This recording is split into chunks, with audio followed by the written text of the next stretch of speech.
points, 6 assists, and 7 steals. And we looked at B.J. Edwards' stat line, 24 points, 13 assists, and 10 steals. So pretty impressive by our 2 starting guards to do that together. Everybody played well. Our team's playing well, playing with confidence. When's the last time you saw steals as part of a triple-double? Probably not, it's never happened in my coaching career. I've been doing it a long time, so pretty impressive. Between the 26 steals and 8 turnovers and also 29 assists on 41 made baskets, what impressed you the most about the team's performance tonight? Well, we had 51 points off their turnovers and 50 points in the paint again, and we think we had 62 against Butler in the paint. So we're getting to the rim. You can only be a good transition team if you get stops at the other end. We had 34 fast breaks to their 2, so that was the key to the game, to get out and get deflections and push the pace. Do you feel like this was your team's maybe the most complete game of the year so far in a sense? You know, Arkansas State's picked to win their league. They're a good team. They have good players, good coach, new program there. They brought in a lot of really good players, and they're a dangerous team. I think they'll be very good in their league. So we certainly had a lot of respect for them, and our staff was very impressed with our players come out and get a 20-point lead at halftime because we were playing very efficiently on both sides. You sometimes hear coaches talk about if there's a big offensive output, they saw something on the video that led to believe that certain options would be open. What did you see on the scout that might have indicated a defensive performance like this might be in the offing for you? Well, they like to shoot a lot of threes, so we knew we had to guard the three-point line. And they also they are turnover prone. That's one of their weaknesses. So we made that a point to try to be as aggressive as we could, getting deflections and being in position early, giving early help so we can be in those positions to get deflections or steals, and or at least try to. And so guys that executed that battle as well as we could ask. Jermaine put down a couple of really impressive alley-oops after going down injured, assuming he's okay. Yeah, he just had a cramp, so it was nothing serious, but he came in and played great. You went to the locker room at halftime up 20. You already had 13 steals, and if I remember right, I think BJ had 6 at that point, and Boopy had 5. Mm-hmm. Were they aware of those numbers, and does that turn into a little competition between the two of them? Well, I think they're such good friends that I'm sure they have a friendly competition, but I know Boopy's probably just as happy as anybody. BJ got a triple-double. So, those guys are the two returning starters, the backcourt that has to lead us, and they did that tonight. It was fun to watch. You guys play Radford on Monday. Zach Chu coming back. What did he mean to you and this program just during his time? Oh, Zach's great. He meant a lot to our team last year. Really contributed to our staff with the strategy, the analytics, just his experience in the NBA. Really happy for him to become a head coach in college after just 1 year. That was his goal, to become a college coach. And he took a big pay cut to come here from the Pacers to come here because we didn't even really have a position. And he just said, look, I just want to come learn the college game and be part of our staff and be part of the SMU program because he grew up around here. And he's from Highland Park. And he did an amazing job for us last year. And then it's his first head coaching job. So we'll be really excited to see him, and then hopefully go out and beat the Radford. I'm not sure what their nickname is, but we need to play well on Monday night, and we certainly are going to respect their team because they're very dangerous and very good. You talked about how BJ and Boopy have to lead you in a lot of different ways, but tonight you have 6 players scoring in double figures. How gratifying as the coach is it to have that kind of balance? Yeah, I think it's our 3rd or 4th game in a row with 5 guys in double figures. And I'm not sure what fourth game in a row with 5 guys in double figures. Tonight we had 6. So Herman has all the answers, and we had 6 guys average 9.9 or higher last year, and we have to share the ball and 29 assists. So our guys have really bought into making the extra pass and setting their teammates up. And tonight that was on full display.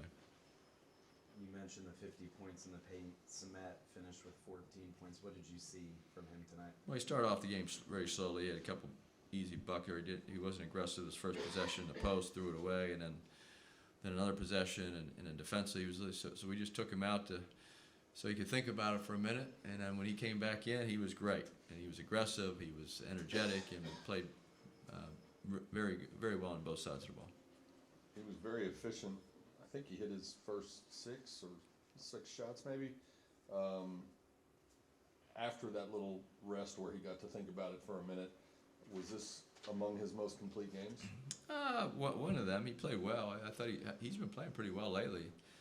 But the Butler game, he was very good, very efficient, and we needed all those points and all those rebounds. And he's improving. He had, he missed one or two post moves in the second half where he could have gone up straight instead of leaning in and just flipping the ball up. That was probably his only mistake, other than the first possession of the game. So he has improved. He's improving his feel. He's getting the ball to the rim quicker, meaning he's not bringing it down. Although in the was it the Butler game, he brought the ball down in the second half, but he had that. Usually in a game, maybe last year, he would have 3 or 4 or 5 of those, and so he's decreased the number of times where he makes those mistakes, and he's getting that ball up in the backboard of the rim quicker this year, and he's also just has a better feel for the game. Last time out, you said you didn't have any information yet on Sam Walters. Obviously, he didn't play tonight. Do you have any kind of an update on? Yeah, he had a his bad ankle prognosis? sprain. I'm not sure grade 2 or what they call those things. He's off his crutches in a boot. He'll be out for quite a few more days. It was a very bad sprain. Not the worst type of sprain, but certainly not something like Smet had. I think Smet sprained both ankles slightly last game, and he sat out 2 days of practice and was ready to go tonight. But so Sam is that was a severe ankle sprain. BJ, how'd that feel tonight? It felt good. It felt real amazing just to get the triple-double and get the win as well. Career highs in all 3 categories. Which one is most gratifying to you? Honestly, to be honest, the steals for sure. I mean, I'm a steals guy, but I've been working on my shot, coach infield, so I knew I was going to be able to score a lot more points this year as well. But the assists, like my decision making, I think it's improved. Just learning from Boopy. So all 3 categories is just I take all 3.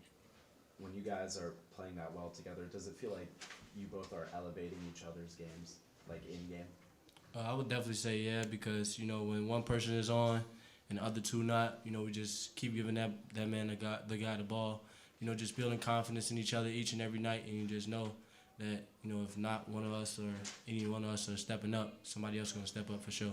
And BJ had that type of night tonight. You guys had, I think, 13 as a team going into halftime, and you 2 were separated by 1. Does that turn into like a friendly competition? Trying to outdo each other on steals or any other statistical category? I didn't even know I had that many steals, but I know BJ had 8, so I was trying to tell him to get that 10 to get that triple-double. So I'm happy he got that.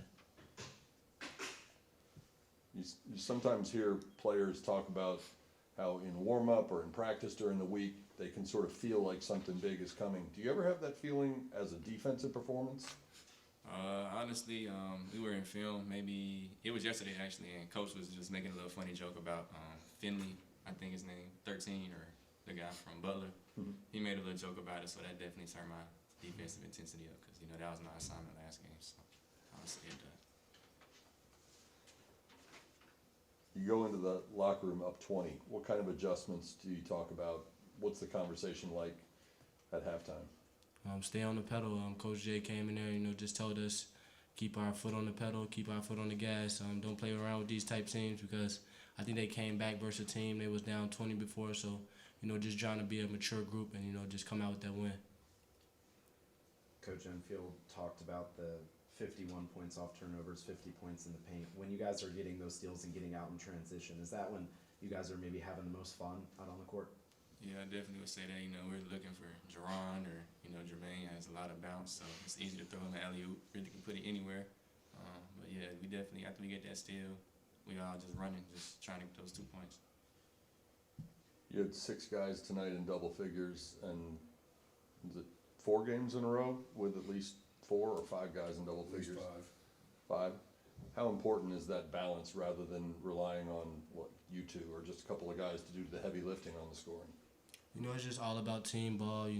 As a point guard, me, BJ, Jerron, it's our job, just to make others comfortable and, just make the whole team feel good about, what they're doing on the court. The hard work always pays off and shows. guys seen from Jermaine O'Neal Jr. With his maturity level, just kind of coming in here? It just seems like he's a really confident guy. I would say he's just definitely very competitive. You know, he doesn't let us push him over. We're the older guys, so we'll talk trash to him a lot in practice and try to bully him a little bit, but he holds his ground, and this is something he really works for and really wants to do in the future. So he's definitely going to improve every game. Does he talk back? Yeah, he definitely do. I'll be trying to mess with him. He definitely talk back for sure.